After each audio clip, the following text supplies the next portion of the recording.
And we're just going to move very quickly into this event. I'm going to start with a quick introduction saying hello and welcome everybody to what is going to be a fascinating event. My name is Aaron Castillo-White, and I'm the Executive Director of Cultur Mercado, an arts and culture bridge building organization centered in Los Angeles. And I'm incredibly thankful to my co-sponsors for this event, Dernister and the Southern California Arbiter Ring Educational Center, who have been incredible partners on many events like this one. Before we get started, I'd like to thank Rabbi Henry Hollander of Dernister for joining us today and moderating the discussion following this presentation from our featured speaker. Rabbi Henry Hollander is many things, and among them, he's one of the rabbis and co-founders of Dernister, the proprietor of Henry Hollander Books for anyone looking for great Hebrew and Yiddish books, among other things. And he's a great thinker on Jewish futurism and Jewish architecture, something that I needle him on constantly. And with that, we have Professor Saul Noam Zaritt. He's a professor of Yiddish literature at Harvard University. He studies modern Jewish writing and the politics of translation, examining how writers cross and inhabit boundaries between cultures. He's the author of Jewish American Writing and World Literature, Maybe to Millions, Maybe to Nobody, published in 2020 at Oxford University Press, and most recently, in what we'll be discussing today, A Taytsh Manifesto, Yiddish Translation in the Making of Modern Jewish Culture, which was put out last year by Fordham University Press. Uh, Professor Zaritt is a founding editor of geveb, a Journal of Yiddish Studies, currently celebrating its 10th anniversary, and creator of the database of popular Yiddish literature, shun.org. Again, this event is being recorded, and following today's events, we'll share any links in a recording with you. And finally, a couple of housekeeping items. We encourage folks to use the Q&A feature for any questions you might have during this event, and you are welcome to communicate in the regular chat, though we can't guarantee we'll be able to get to all the questions that might arise in the regular chat. And with that, I'm going to go ahead and turn things over to Professor Zaritt, and then we'll transition into that conversation with Professor Zaritt and Rabbi Henry. Thank you. Hi, thank you, Aaron. Do I have ability to share my screen? Is that allowed? I don't know if I can. Great. I think, yeah, I think I can now. Let me quickly do that.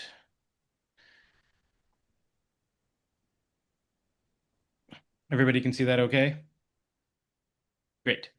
So thank you, Aaron. Thank you to all the organizations that you are representing that are sponsoring this event. I'm not going to repeat them, but I'm truly appreciate being here with all of you and being able to share some parts of the book with you. What I'm going to do today is introduce the book a bit by talking about a few Yiddish cultural objects that we're not usually talking about, things we don't usually expect from Yiddish culture or from Yiddish studies in general. And along the way, um, try to say about what these cultural objects might change about what we might say about Yiddish.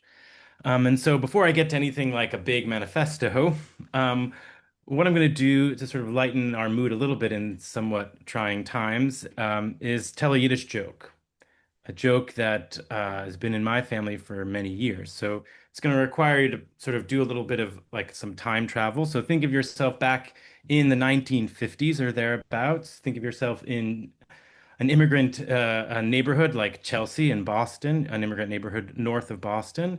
And it's a typical evening scene. So you have the family, all three generations gathered around the radio, and they're listening to a Red Sox game. People may be listening to a Red Sox game right now, actually, I think, come to think of it. And the third inning comes to an end, and you have a break between innings, and you're listening to the radio, so a commercial comes on. Now, at the time, in the Boston area, there's a fairly well-known brewing company called Dawson's Golden Crown Arrow, Dawson's Ale. Um, and you could do a lot of searching on eBay. You can find a lot of cool material, but their main slogan was "Time out for Dawson's." This is actually a can opener that I myself bought. Really, really cool. Very easily got enough off of it. And it came with a kind of jingle that my dad used to sing to us sometimes. It went like this: "Time out for Dawson's," like very solid jingle. And so think of this jingle playing, and then the grandmother figure of the family, the bubby, who doesn't usually care much for baseball, she perks up and begins to laugh. And she says, "What a wonderful Medina is America. They even give you a break to do your business." So, why is this a joke? What's funny about this? The joke is on the name Dawson, which sounds very much like the Yiddish verb dossen. Dos or dosen comes from the word for a nominative neuter definite article, very technical grammatical term for saying the or this or that. When turned into a verb, dosen, it means something much more scatological, to do that thing. In other words, to do your business, to take a crap. So the joke becomes, right? Time out for Dawson seems like an invitation to go to the bathroom in between innings, to this Bubby character. So my father, who first told me this joke, remains convinced that the grandmother figure was kind of making a naive mistake, a kind of innocent wonder at the United States. How wonderful, how nice of everyone to let us know that there's time to use the facilities in between innings. But I'm not so sure of that interpretation. I think there's something more aggressive, more anxious going on in this joke, one that has everything to do with the powers of translation and what it means to confront through Yiddish the challenges of something like cultural entanglement. And I think, to put it another way, I think this is a great Taytsh joke. And I'll say what I mean by a Taytsh joke later on. Um, so, to explain and ruin this joke a little bit further, on the most practical level, in this joke, the bubby is making a comment about time, right? So the working immigrant raises an eyebrow to complain that she only has a few moments in between innings to go to the bathroom. Otherwise, she must labor all the time so that her children and grandchildren can enjoy America's pastime. Sure, they give her a timeout for Dawson, but it's only a very short window in between innings, right? Otherwise, she's always busy. And then there's maybe a comment here about America much more generally, right? So in the radio ad, what's the point of the radio ad? The listener is being invited into a pair of of America's most iconic, right? So we're pairing America's most iconic sport with what Dawson's Ale suggests is the equally American thing of cracking open a beer. And this is a hallmark of U.S. Consumer culture, right? The wedding of leisure time culture, leisure time entertainment with consumption. The grandmother character consciously or unconsciously misreads the invitation and plans to defecate rather than participate in this American ritual, right? So there's something of this desire to, and excuse the expression, right, to sort of shit on America that comes through in this joke. She reasserts her language, her vernacular, as a vulgar disruption to the process of Americanization. You want me to drink this beer? Become American? No. I'm going to do some Dawson instead. In this punchline of the multilingual joke, the process of translation is made palpable, obvious, unbearably so, right? So the Yiddish speaker performs a kind of translational defiance, but one that actually speaks to a kind of set of simultaneous and incongruent cultural commitments. So the sheer vulgarity of the joke demonstrates the resilience of her own vernacular. The joke is only legible through a living connection to Yiddish. At the same time, she's acknowledging, even despite this harsh critique of America, that really the only Medina, the only place she's ever going to live is going to be America at this point. She has no Yiddish land to return to. Yiddish culture will continue to dictate how she spends her time, and more importantly, how her children and grandchildren will spend their time. It's important to note who the audience of this joke might be, right? Her joke will get a laugh out of maybe her children's generation, but her grandchildren probably won't understand this joke. They'll still be listening to the baseball game. And when the commercial is over, when the Dawson is through, the Red Sox will be back at bat for the next inning. And instead, right, she'll be stuck with this kind of interlingual or cross-cultural moment. Her Yiddish enables her to announce a kind of local exclusive Jewish affiliation while also confirming the dissolution of that very same circumscribed space. She has marked a boundary, then crossed over it. So for me, Time Out for Dossen captures some of the cultural dynamism that I want to read into Yiddish and into this name, Taytsh.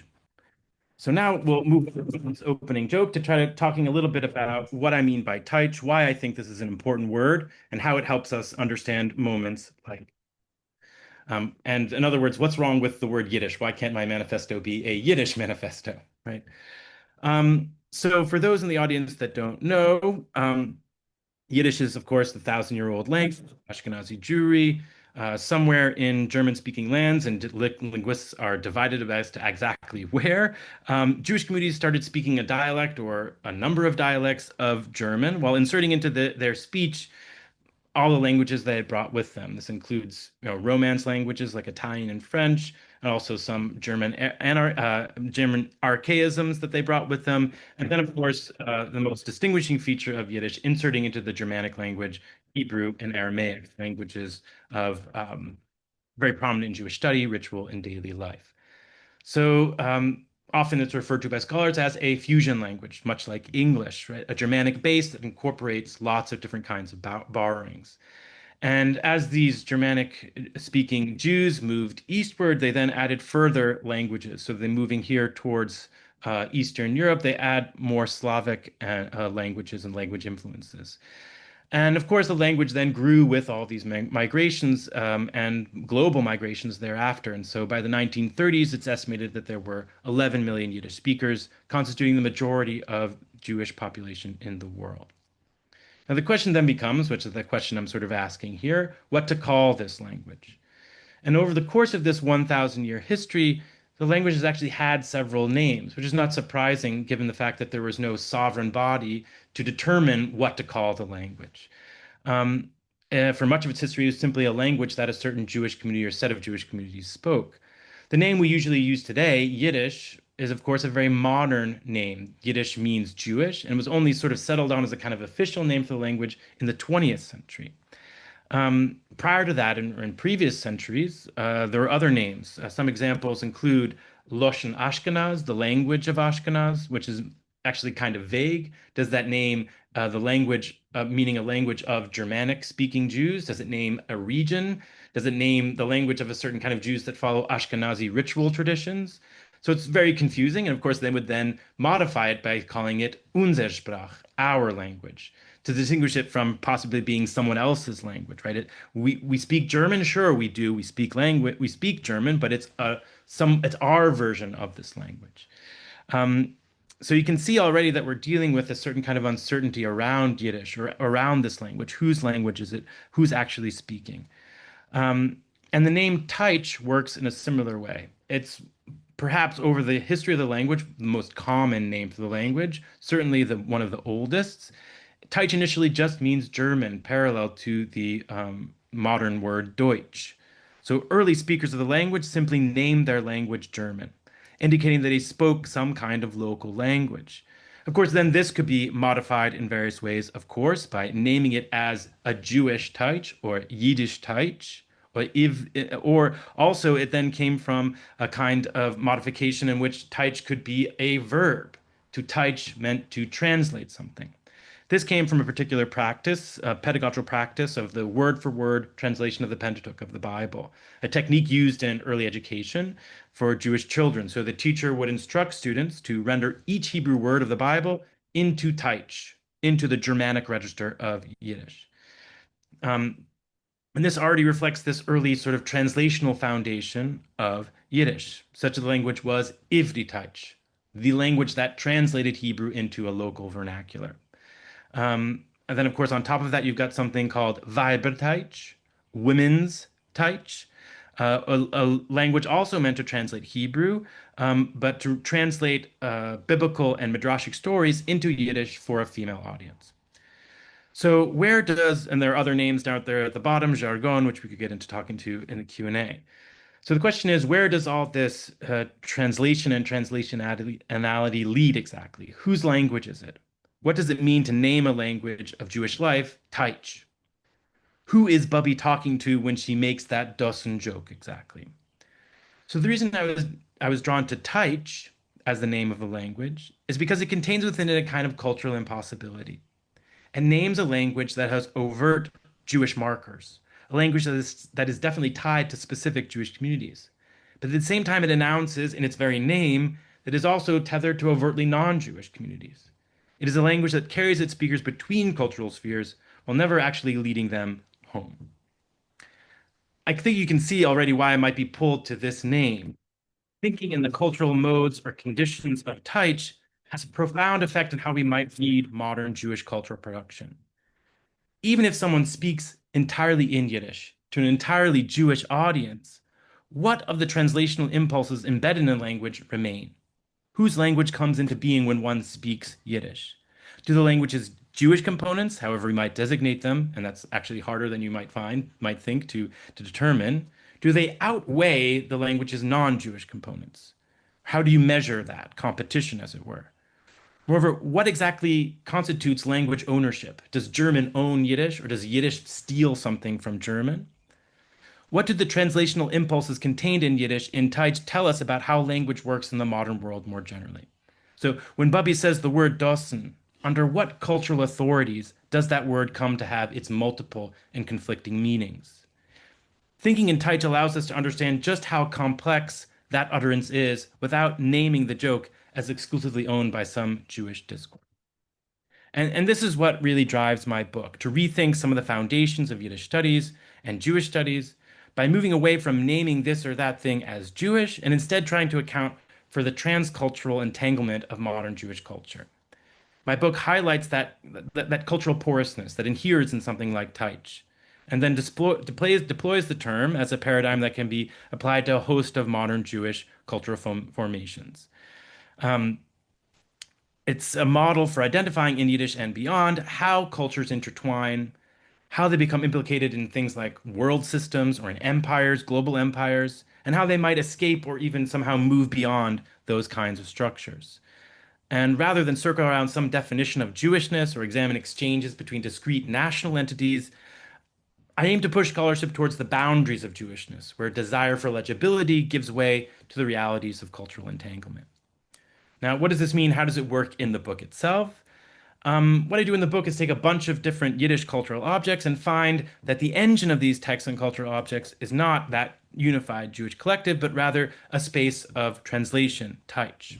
So, for instance, the first chapter is about Shund, about entertainment literature in Yiddish, and the interests of its culturally hybrid readers, and how these novels, these romance novels, these detective novels, these adventure novels, translate, adapt, and even steal from freely from the popular culture, popular fiction of Europe and the United States. In another chapter, I look at the Yiddish monologue, including the works of Shalom Aleichem, and moments that were these stories, these monologue stories, were meant to capture the voice of the folk, but reading in them instead moments where this attempt to capture the vivacious ethnographic subject actually leads one to find ghosts struggling to speak at all in the translational present. And then in the third chapter, I look at something I call Yiddish vulgarity, the presence of Yiddish in American English, and thinking about how a notion of Yiddish as a vulgar language lives in new and challenging ways in American and US culture. So that gives you a quick summary of the book. Um, but I think in order to give you another sense of it, a more concrete sense of it, a sort of more entertaining sense of it, and because we should talk about another beverage, not just maybe not everyone here is a beer drinker, we should talk about other beverages. What I'm going to do is what I did in preparation for this talk was open up a random page of the Yiddish press, in this case from a New York Yiddish newspaper, from Der Tog, from June 18th, 1925, and I came upon this ad for Lipton's tea. Now, you should know that tea is not a neutral thing, of course. As some of you might know, tea was a central part of the culinary and social life of Eastern Europe, where families and friends would gather socially around the samovar, that Russian pot for boiling water and tea, which itself has a heavily and complicated Asian genealogy to it, but we won't get into that part of it. In any case, drinking tea was a communal event, which one would drink a glass, like glass of tea, while holding a piece of rock sugar between one's teeth. Jews weren't the only ones drinking tea, but it was indeed something that they brought with them to the U.S. and other places of the Ashkenazi diaspora. But the interesting thing about this is that Lipton's is specifically not a Russian tea. It doesn't have a kind of Russian genealogy. Just a little bit about Lipton's so that we're all on the same page about it. So, um, Lipton tea was marketed by the Scotsman of Irish heritage, Thomas J. Lipton of Glasgow. He had opened up a small grocery in Glasgow and sought to expand his business by getting into the tea market just as it shot up in the late 19th century. He traveled to British Ceylon, now known as Sri Lanka, and he just went there and just bought a tea garden, which was something that you could do, I guess, at the time, and immediately started shipping tons of tea back to the UK. And needless to say, the tea became a rather important thing in the UK, and Lipton did very, very well for himself.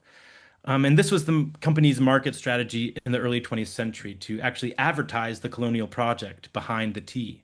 So in this ad and in many others, in many different languages, you would write fresh from the mountains of sunny Ceylon in India. And you'd have a picture here, if you can see, of the colonial worker in the plantations, and then demonstrate that it was going to go straight from the tea garden to your teapot, or as it's rendered here in Yiddish, von dem Teegarten bis euer Teechainik. So from the tea garden to your teapot. So one thing about this ad is it certainly tells us a lot about the cross-cultural or cross different languages, the different genealogies of Western imperialism, how commodities cross boundaries and cross languages. But this on its own, just looking at this ad by itself, won't tell us anything surprising. We are familiar with how objects go global, and this ad was not made specifically for Yiddish or the Yiddish press, so you could find ads very similar to it, like this one that I took from the Boston Globe from the same time period. What I'm interested in trying to think in a Taytsh mode is juxtaposition, adjacency. So how this mode of consumption worked alongside other kinds of texts in Yiddish at the same time. So if we zoom out and look at the larger page upon which this ad was displayed, what you find is something very interesting to me at least. So on the second side of the page, you have what was being serialized at the same time in this newspaper on this Thursday in Der Tog was this serialization of a famed translation of the Hebrew Bible by the Yiddish poet Yehoyash. And on this day, they printed this chapter from the book of Isaiah, which includes this passage. They shall not hunger nor thirst, hot wind and sun shall not strike them, for the one who loves them will lead them and will guide them to springs of water. I will make all my mountains a road, and my highways shall be built up. Look, these are coming from afar, these from the north and the west, and these from the land of Sinim. Shout, O heavens, and rejoice. Break into shouting, O hills, for God has comforted this people and has taken back its afflicted ones in love. So I have the Hebrew here, the biblical Hebrew translation. I think it's the JPS translation, and this is Yehoyash's translation in Yiddish, which I'll leave up for now. And I guess the question is, what do we make of this juxtaposition? The mountains of Ceylon next to the mountains of biblical prophecy. The hot tea of globalization next to the divine waters of the promised land. A translation next to, you guessed it, another translation. What did Yiddish readers experience when encountering these neighboring texts? Right? Did they even notice anything at all? Or was this the reality of Taytsh as they lived it at the time, a culture that's always doubly translated, always permeated by multiple incongruous or mutually unintelligible discourses that nonetheless persist as the fabric of Yiddish life? How do we read this seeming between things? And our instinct would be, I think, or the instinct of something like Jewish studies or a general history of Yiddish literary studies, or even the history of translation, would be to place emphasis on the Yehoyash translation, right? If we were good literary historians, we'd say, okay, right, the ad is incidental. Let's concentrate on this great genius act of translation that Yehoyash prepares for us. Or if alternately, if we were good cultural historians, we might leave Yehoyash to the literary folk and focus on the Lipton tea in order to tell a story about American consumerism, globalization, advertisement culture, and the like. But my task, or what I imagine to be the insistence of the Taytsh Manifesto, is to never let this separation take place. Right? I ask, how can we see the Lipton tea ad and the Orientalist idylls that it imagines as interpretation, as Taytsh, as an interpretation, as a Taytsh of the Isaiah and divine promise of redemption? How can we read the logic of advertising, the logics of consumption and colonialism, as informing the deep structure of Yehoyash's translation projects? Are these not aligned, if still very different modes of translation? And one could say that Yehoyash is extracting from an ancient, distant source material in a way that is meant to elevate Yiddish, to prove its capacity to render the beautiful in the universal. And at the same time, the translated Lipton ad performs a parallel act of extraction, pulling from the colonial periphery new forms of beauty, new forms of pleasure. Right? We could imagine, or the Taytsh paradigm asks us to think about what kind of comparative boundary crossing readings might we be able to do even on any page of the Yiddish press? How can we imagine these translation projects as aligned, informing each other, or beginning from a particular kind of conversation together? And I want to read these cultural objects as marked by cultural entanglement. The logic of Teitsch demands that we see these objects as shot through by multiple discourses, all of which cannot be totally contained by the name Yiddish. I'm also thinking about the ways our eyes move across this page, right? How Teitsch demands mobility, migration, constantly moving between cultural vocabularies. Um, and this constant movement leaves us uncertain. Uncertain, I think, in productive and dynamic ways. Always chasing after languages, not prisoned by them. Reading culture through a Teitsch paradigm allows us to avoid the pitfalls of normalizing and nationalizing readings that would tell us that Yehoyash is a national genius and Lipton tea should be of little concern. At the same time, a Teitsch reading does not abandon Yehoyash to some cold canonical past. Instead, Yehoyash comes to us anew, not just as a translator of the Hebrew Bible, but a translator caught in the midst of cultural change, offering us a model that meets our uncertain present. Yehoyash becomes, in some way, our ghostly companion as we continue to read. And this, to me, is a central goal of the book. Taich is a translational condition, neither constitutive of Jewish self-determination nor totally aligned with the languages of non-Jewish sovereignty. Instead, it demands what I've called elsewhere, what I want to call here, a kind of ethics of comparison, of placing the tea plantations next to biblical translation, marking a responsibility to those others that already constitute its porous, shifting boundaries. Okay, I'll stop here for now, and I'd love to hear any questions you have, comments, commentary, anything else you want to learn about the book. I can talk about Shund, I can talk about Yehoyash even more. I'll stop sharing my screen and look forward to our conversation. Well, I'll start you off on Shund. Um, I I have the benefit of having read this book already. Oh, So I apologize to everyone who's watching this who has not had the benefit of reading this book already. Um, the the Shun literature, it, there, if you want to find people objecting to Shund in Yiddish literature that's on your shelf, it's not hard to find. You want to find the actual Shund that people are objecting to, it's very hard to find on your shelf. Um, and maybe as a way of talking about your Taich, um, we have Shalom Asch's book Gott from Nakama, which actually discusses things which are very much the type of things that would appear more in Shund than in other literature. So normally we look at Gott from Nakama as if it is this thing which is a very strange thing off by itself. Um, so maybe as an example, you could talk to us about Gott von Nakama within its larger frame of what its actual frame was. yeah. So just so you don't know, God from Nakama, translated as God of Vengeance, is Shlomo Asch's most famous play.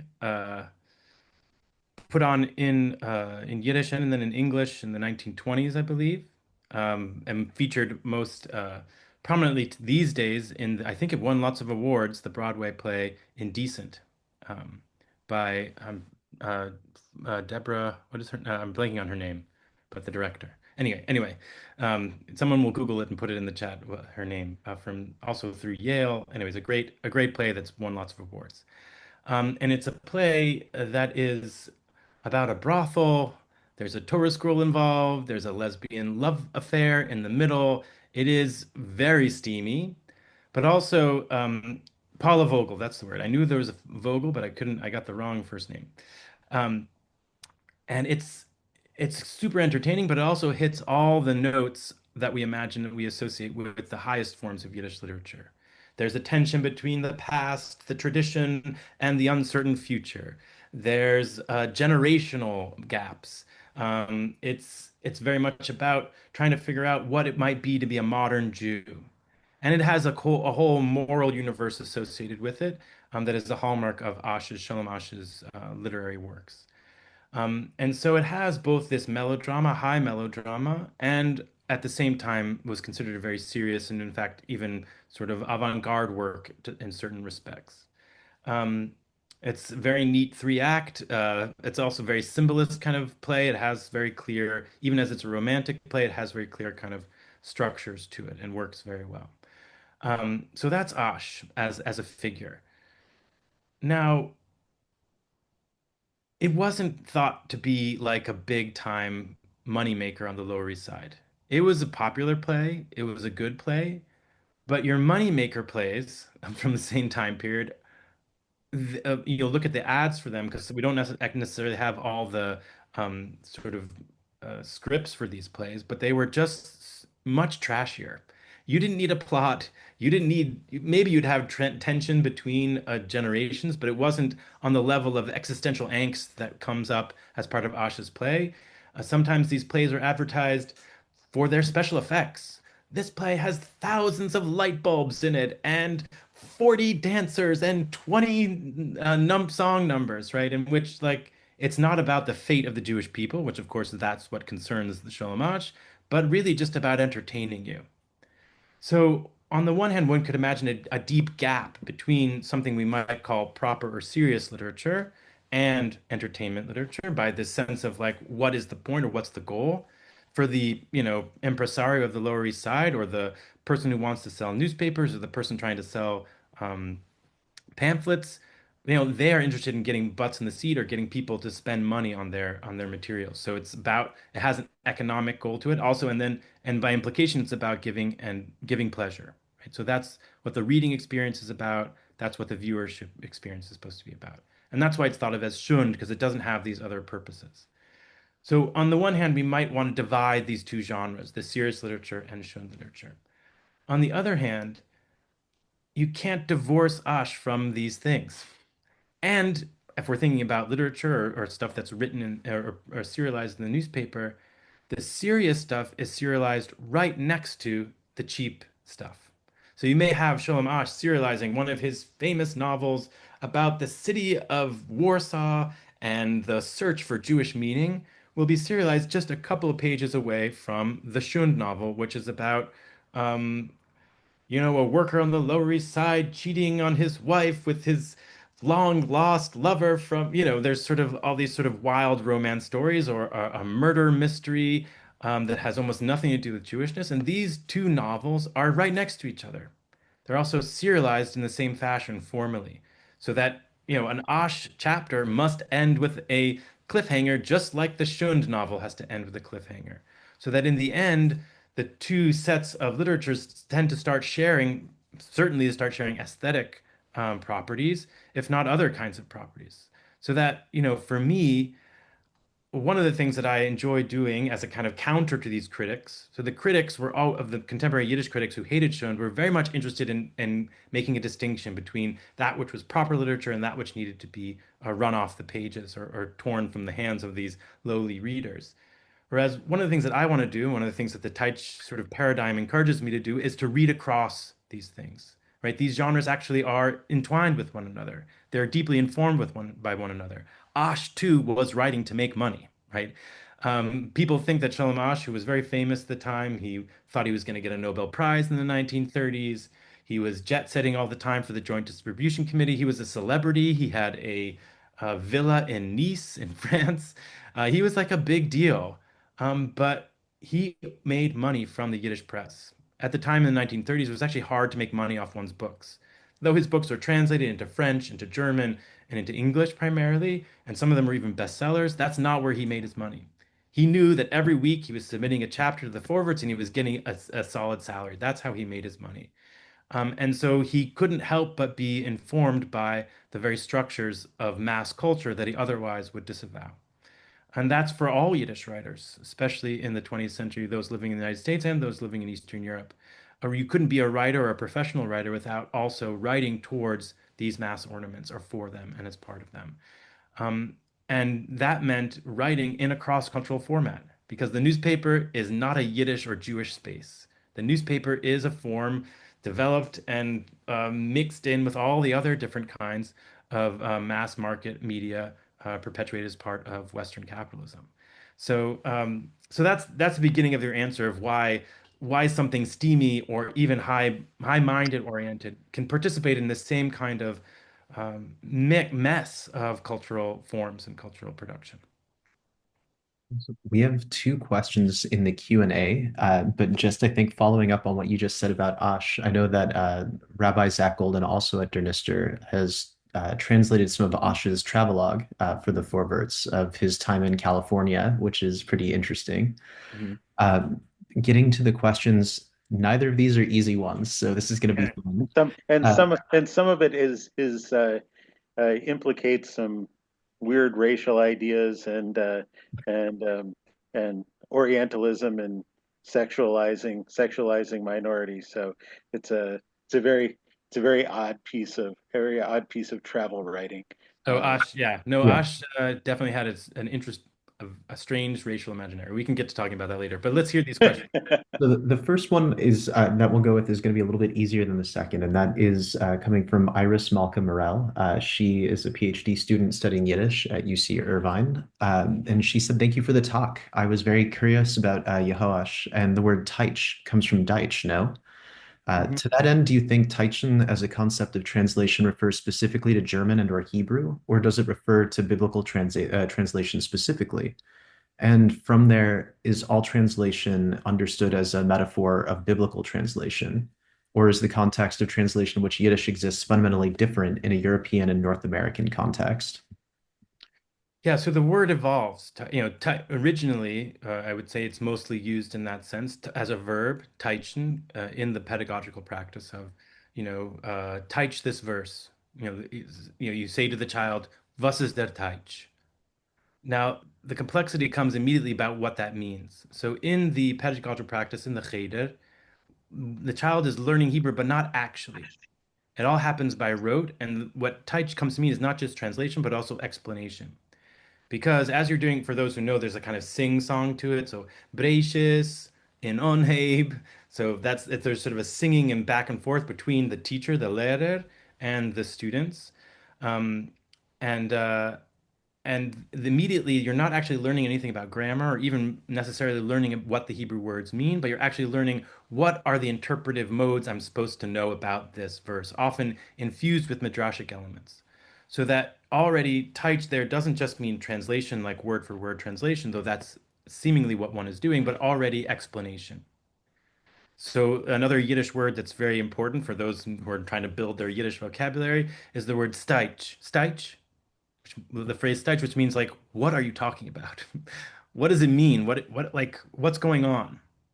So it's much more than just how to translate, but already implicating for those theorists of translation know that translation is interpretation, and here it's very explicit, right? That translation already means explanation, and so the verb then proceeds from there to, while it may stem from or primarily begin from this pedagogical practice that has biblical elements to it, a kind of form of um, exegesis, that then it becomes actually just how interpretation works or is thought of in Yiddish. So the very famous phrase, though it never appeared on any actual playbill, but the sense that right that the Yiddish versions of Shakespeare were better, so they were verteidigt und verbessert. This idea that what happens is it's translated and made better when it's rendered into Yiddish. This, of course, is a kind of self-deprecating joke because obviously Shakespeare is not better in Yiddish, or there's no way that Yiddish could live up to the prestige of the English language in the late 19th and early 20th century. But this there's the it does imagination that it it could. does the phrase does actually appear in published books. And published books, but not never in playbills. Though that was Yeah. the idea was that the sort of the rumor was that the playbills for these Yiddish Shakespeares were Verteidigung verbessert, but that's indeed a myth. But that's the idea, this sort of notion that Yiddish in and of itself is a language that does translation all the time and is always failing to do it. It never does it completely or well enough, right? That Yiddish can never be a proper language. That's the joke behind the idea behind Verteidigt and Verbessert. And so I think That informs a lot of how Yiddish cultural production works more broadly. So that's, one of the sort of ways that I'm thinking about this project is that, right, what does it mean to imagine Yiddish as fundamentally a translational language, but a translational language that's well aware of that it's doing translation all the time and that it's failing. That this is a very different sort of self-consciousness that Yiddish seems to have that other languages sometimes deny or put down. I would say translationality is fundamental to all language practices. Everything is translation, to be a kind of very Walter Benjaminian about it. But that Yiddish, it seems to be, at least like many other kind of hybrid languages or languages of minority, very conscious of its own failures. That's similarly to how we might think about Shund as a genre. Shund is interesting precisely because it doesn't hide the fact that it's stealing things. It doesn't matter to Shund, to the popular writer, if no one thinks that he's a great Yiddish writer. In fact, he's probably not even putting his name on that work. He just wants to sell. And if it sells better if he says this is stolen from the French and that makes people actually want to read it, then all the more reason why he would advertise that translationality. So that's how I conceive of it. I hope that was a solid answer to that question. Yeah, thank you. And now we'll move into the hardball question that I myself have been developing a neuroses around. This question is, as a diaspora Jew descended from Yiddish speakers, I find that much of the nuance of diaspora identity has been collapsed into the modern state of Israel, and with it, modern Hebrew. What is our collective responsibility to Yiddish and the culture that was built around it? Okay. Easy ones. Easy ones. What's the responsibility to Yiddish? I think there's a danger in viewing Yiddish as the end all and be all of some kind of answer to whatever oppositional figure one imagines it to be. As a savior, as some kind of diasporic gem or asset. I think one of the things that I come across in this study of around Taytsh and around Shund is that Yiddish has plenty of ugly and terrible aspects to it as well. It can be the language of fascism. It can be the language of violent nationalism, as much as it can be a language of solidarity and a language of radical activity. So that's part of the thing. One of the things that happens in the translational mode is it can be translated in all different kinds of things. And so I would say, take responsibility in general, and Yiddish can be a tool. But to count on Yiddish and its stores of whatever cultural objects it contains within it as some kind of refuge, I think is a dangerous way to go about things. I think in general, this idea of saving or recovering or reviving a language is fraught with lots of problems. Um, in that it puts responsibility on the past rather than putting responsibility on one's own actions. And so that's how I think about, um, not what is Yiddish or what is contained within Yiddish, but what can Yiddish do, is much more interesting to me. So, right, I think of Yiddish as in some ways slipperier than other languages. It falls through one's fingers because it is so mobile. It is so filled with all different kinds of things. It's hard to pin down, and I think that's an advantage to it. It's hard to make it do certain things for too long because it already becomes something else. One can see this already in the way that the Hasidic community relates to Yiddish. Yiddish was meant to be a safeguard of tradition. So think of anything as there's nothing more for the Hasidic community, there's nothing more conservative than Yiddish in some way.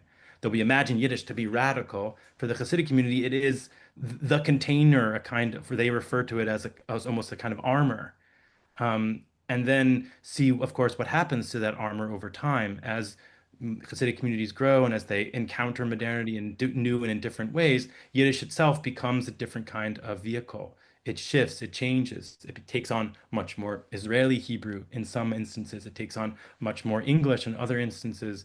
It becomes a vehicle for boundary maintenance and then also in other instances, a way to connect to the other world. Those people who leave the Yiddish community, leave the Hasidic community, use Yiddish or can use their Yiddishness or stereotype their own Yiddishness in order to perform a particular kind of Hasidic figure that allows them to function in modern society in some ways. So that's what I would say about responsibility. One's responsibility is to the world, and Yiddish can be part of that.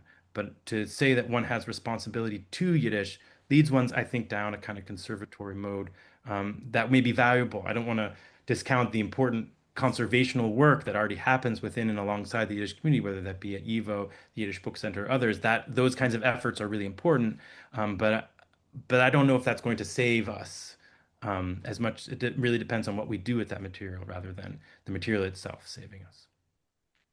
Well, Hasidic Yiddish nowadays is uh, it's free range Yiddish. Uh, I it's mean, I think Yiddish has always been free range. We don't have, like yes, the no, but as imagined opposed to normalization or academic. standardization of Yiddish is a fantasy of YIVO and of its academics. Whereas in fact, Yiddish has always been free range. I'll give my own personal example. I started studying Yiddish and I started speaking to my grandparents who were native Yiddish speakers. And first, my Yiddish, of course, I knew Hebrew first and was fluent in Hebrew before I studied Yiddish. And when one studies Yiddish, especially in a university setting, one learns a very bookish Yiddish. This Klaussprache is very bookish. And so when I came home that first summer, I spoke to my grandfather, who's from Kobrin, born in Belarusia, a Yiddish speaker, and he laughed at me. He said, "Eret wie a goy." He speaks like a non-Jew. And I started speaking much later, a little bit more with my grandmother, and she laughed at me and said, Eret Viarov. He speaks Yiddish like a rabbi. Because, what I thought to be the most standard and established and, most valued Yiddish meant nothing to them. It was simply not a language that was coherent to them. So I think this notion that there's something wrong with Hasidic Yiddish, I think most Yiddishists by now have sort of shed that kind of that notion, but that Yiddish is not only free range, but all languages are free range in that sense that they're going to follow where their speakers go rather than where the speakers want them to go. I mean, there are ways in which one can do various kinds of language maintenance and do certain modes of control, and certainly people can do that, but it's never going to be complete. Well, in the manifesto, in the idea of the manifesto, the general ideas um, of Yiddish being essentially a translational linguistic thing. Um, are you looking more at something that's for use in the study of Yiddish language and literature?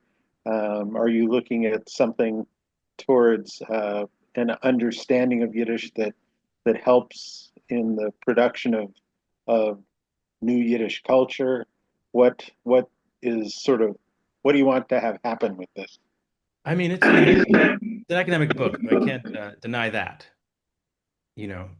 So I won't deny that it is for that, originally for that. But I hope that, as someone who's gone through different phases of what I've imagined my Yiddishness or Yiddishness to do, or what to do with it, or what kind of culture or cultural production I want to see in and for Yiddish. Um, I do want to think that we can move beyond the various models that we've had until now. And I think I've mentioned them already, whether it be conservationist or radical in some way. I think that we're ready for new ways of thinking about Yiddish. I remember feeling that fear as I was starting to study Yiddish, or talking to my grandparents, or talking to teachers, this fear of a kind of inadequacy that felt infinite around Yiddish. I will never be able to be native. It's so far, it's too far away. There's a kind of like, not, it's something more than imposter syndrome. And I remember a number of my friends around that same time period were like, okay, well, we're going to choose a dialect, wherever our ancestors were from, and we're going to speak, Czernowitz Yiddish. We're going to speak this particular kind of Litvish Yiddish, and trying really hard and listening to recordings and talking to native speakers as much as possible. And that effort, while I admire it and it's impressive when people are able to pull it out, it didn't feel like it was something that was going to be useful into the future. Now, at the same time, if you go and talk to someone like Isaac Bleeman, a linguist at Stanford, I believe, no, Berkeley, I forget which one, Northern California. He's in the middle of creating bots that can speak in these dialects, right? So, and it's something that can happen, that will happen, or, especially all the sort of discussion around Duolingo and the accents of Yiddish in Duolingo.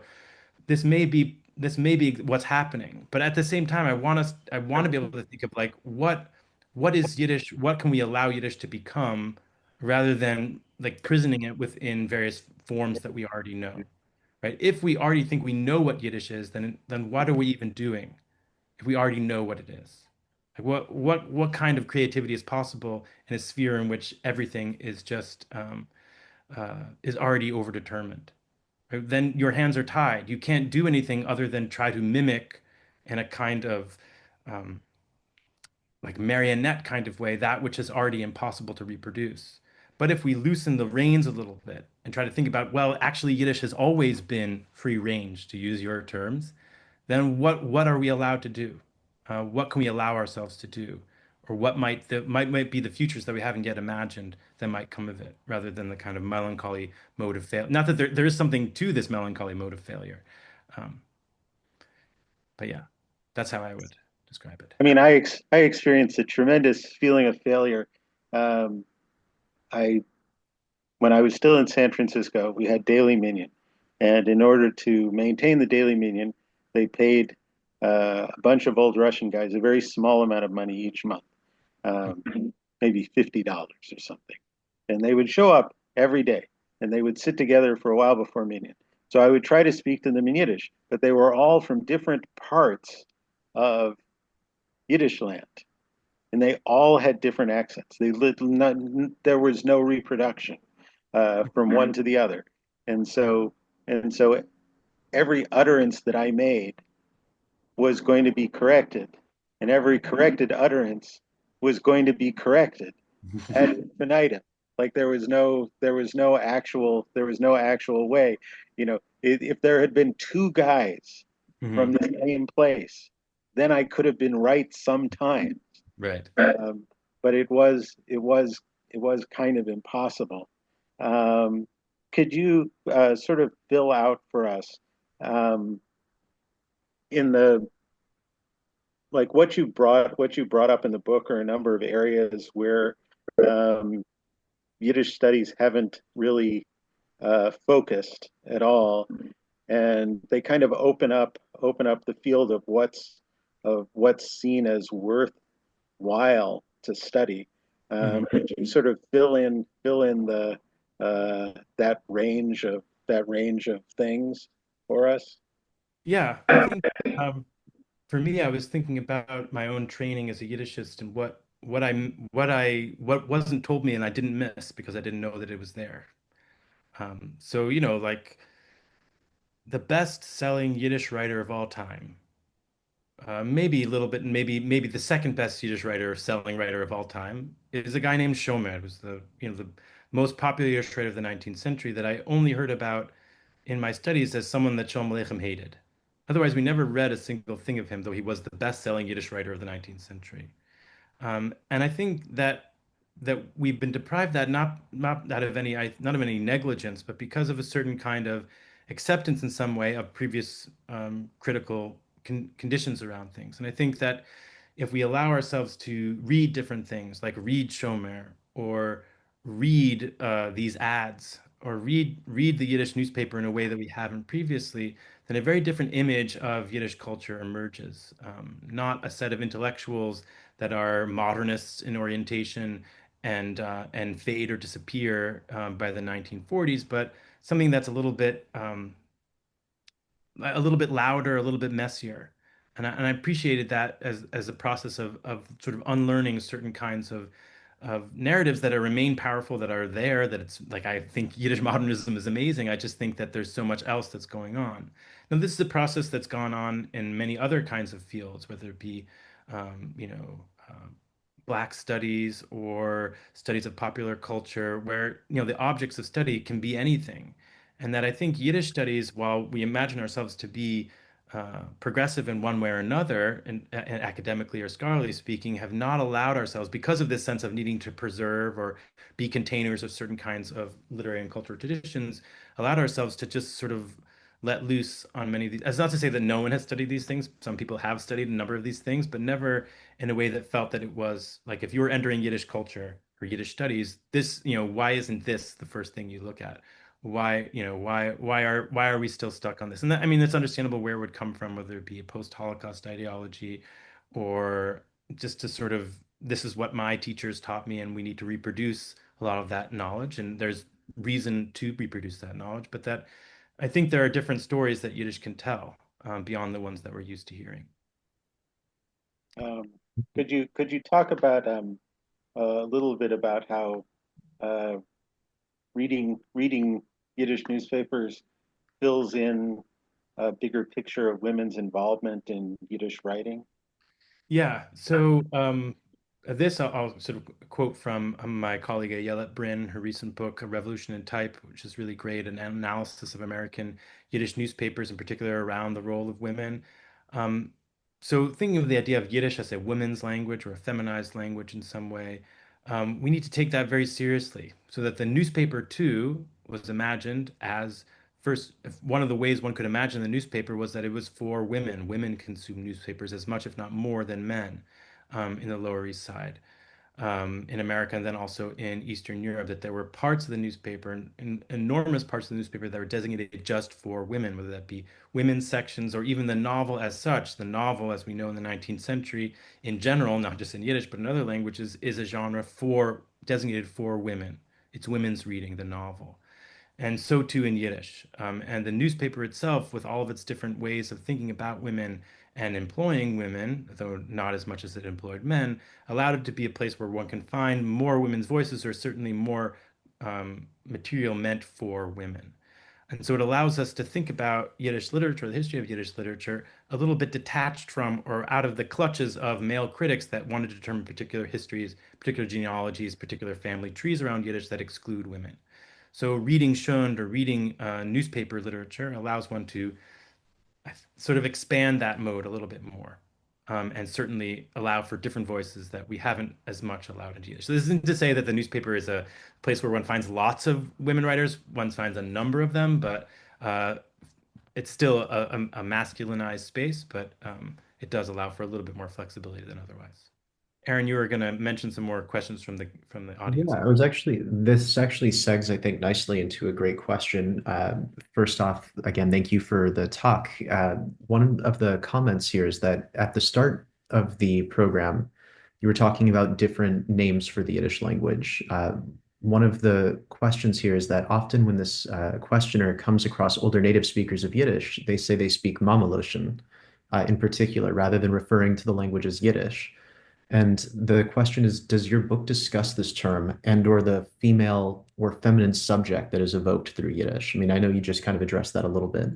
Yeah, I did talk about it. I don't talk about it that much in the book. This is a topic that's been covered a lot, in particular by Naomi Simon in her book from the 90s, Marriage Made in Heaven, about the relationship between Hebrew and Yiddish, and particularly around gender. So I definitely want to draw you to that. And I want to build on that, on that scholarship. And I would say Mama Loshen, as a way of speaking about the language, is associated with a certain, not only with a certain gendered notion, but also around an immigrant history around Yiddish, in which language is associated with a particular abandoned motherly past rather than a masculine past. So that in the process of acculturation and Americanization, one of the things that happens is one has to become a real man and learn English. That's part of the Americanization also implies a certain kind of taking on of a certain gender performance and gender identity. Becoming an American has certain kinds of gender performances involved in it. And one of the identities that's immune from or protected from that gender or sexual performance transformation is the mother or the immigrant mother, the bubby, as I referred to her earlier in my talk, is somehow allowed to remain as a sentimental core, as a figure of nostalgia, but one that is not threatening to the process of Americanization. One can become a real American and still love one's Jewish mother. So think of something like the jazz singer. That's the entire plot, right? He becomes American in that movie while still finding the love of his mother, referred to in the end of the movie as his mammy. So that, motherliness, it's gendered. It also has a whole racial component to it. I definitely recommend rewatching The Jazz Singer. It's fun to teach. But yeah, that Mama Lotion is part of that sort of a staid and less threatening form of Yiddish cultural production. And just quickly, and I'll put this in the chat. What was the name of that book again that you referenced about Hebrew and Yiddish in the 90s? Naomi Simon's book, A Marriage Made in Heaven. I forget what the subtitle of the book is. But yeah, I mean, there's been updates on it, on that concept or thinking about Yiddish and its gendered identities since then. But Naomi Simon's book is still a, yeah, a great version of it. AJS Review just had an entire issue on the Jewish mother. Okay. I have not seen that yet. I should look at it. Yeah. So we have another question that I think is kind of fun and cheeky from Eric Gordon saying that the same page of the newspaper column that you had displayed with the Lipton tea ad also had a whole section that was dedicated to what's happening in the world of workers. Do you think that the workers could identify in any way with the plantation workers in the Lipton tea ad? And did those workers get a tea break? What was a tea Did break? those workers get a tea break? Yes. Well, the other ad that's on there is for some kind of concoction to kill moths too. So Yeah. you can do all different kinds of readings. I think that's a great reading to think about. I mean, the newspapers regularly had updates on the workers and workers' movements and news involving labor in New York. And yes, that would have been like that kind of cognitive dissonance we actually experience all the time ourselves as well in terms of being both conscious and unconscious of the labor behind the products we consume. But yeah, I think that's an amazing observation. Like, how could you be interested in the news of the workers while watching this, clearly brown body produce a product of pleasure for you? So that's a great reading. I love it. Cool. And then we have two questions that are actually they relate to each other in some ways. So we'll kind of do this as a two-parter. One is, to what degree did Yiddish writers write with translation in mind? And did that compromise their writing? Uh, the second part is thank you from Sarah Benor, who's participating.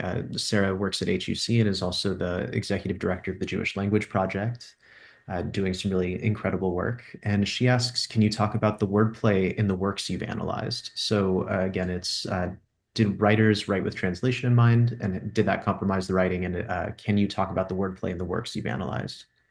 So for the first one, what do we mean by compromise? By compromise, we mean yes, deeply informed everything that one does, right? So if someone's going to sit down to write a Schund novel and they want it to be good, like any novelist of these days is going to, um, sit down and say, what are my models for a novel, right? Like, what are my comps? I want to write a romantasy novel. I'm going to read a Court of Thorns and Roses, and then I'm going to also have, whatever they're I forget what they are. They're whatever mystical creature they are. And so translation is going to be a fundamental way, the way they might actually build it from the very beginning. And I would not say that it compromises in so much as it actually deeply informs it. And I would say that always works that way. If we're going to be thinking in terms of compromise, then everyone's already lost. Everyone's a betrayer. Everyone is a thief. Um, so that Schomer actually has this line that all novels are theft, which I think is brilliant. He was saying it in order to deflect somebody else's accusations against him that he stole everything he wrote. But it's a kind of admission that I think is really great. Um, as for the second question, I think the wordplay is key to how all that first joke works for sure. The sense of I'm having this trouble understanding what's going on in the American space, or I wanna say that I can claim and own this. I know what this ad is about. Wordplay allows you to take ownership over something or demonstrate one's facility with multiple different discourses at once. Wordplay also, to use a Freudian term, is a kind of shortcut. Rather than say like, "Oh, I know this ad is about beer." And it reminds me of this other Yiddish word that I know. Instead, you can, it's called condensation. Freud refers to it as condensation, which you like combine everything into one thing at once. And that allows you to articulate tensions that otherwise you wouldn't be able to articulate to yourself. And she wouldn't be able to say like, "Oh, I find this really annoying that they're trying to sell me beer when I really want to take an actual break." Instead, she's able to sort of collapse everything into one, using both her command of Yiddish and her command of English as a way to um, articulate those feelings, diffuse them, but also, punish those around her with it. And I say the word punish, even though she's meaning to entertain them, she wants people to laugh at her joke, but also be able to actually give them and articulate to them the tension or anger that she herself is feeling. So that's how I would refer to the wordplay in a very Freudian way. No, thank you very much. And, I think in terms of the wordplay, I came up with the bad idea for a joke and realizing that I'm just reinventing the circle with Yiddish and translation. but I actually found that this has already been done. Speaking of the wordplay, it's three workers show up at a protest for the 8 hour day. And the English worker says, "What are we here for?" to lead the audience. And the Yiddish worker says, "Acht like 8 hours." And the Italian worker goes, "I'm not allergic to labor." Right.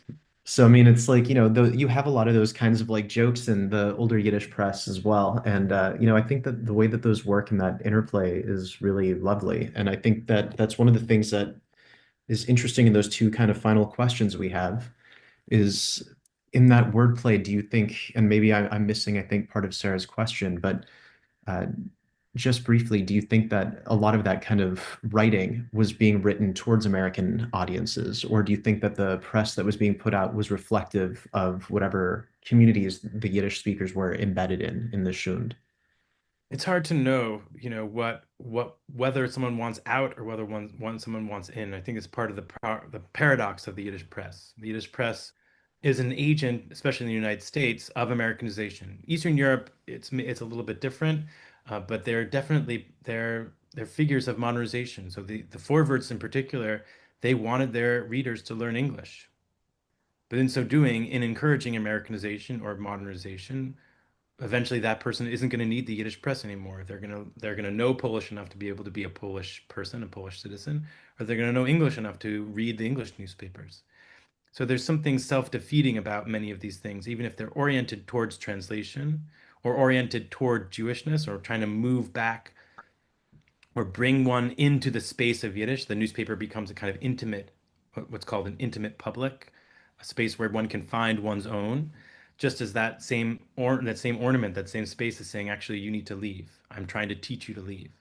So that's how I think also of these multilingual plays of like, I am demonstrating by through this multilingual pun that I know and have command of English. And in so doing, I'm saying I'm ready or I can give up on my Yiddish at the same time, even as one is sort of clinging to that thing at the same time.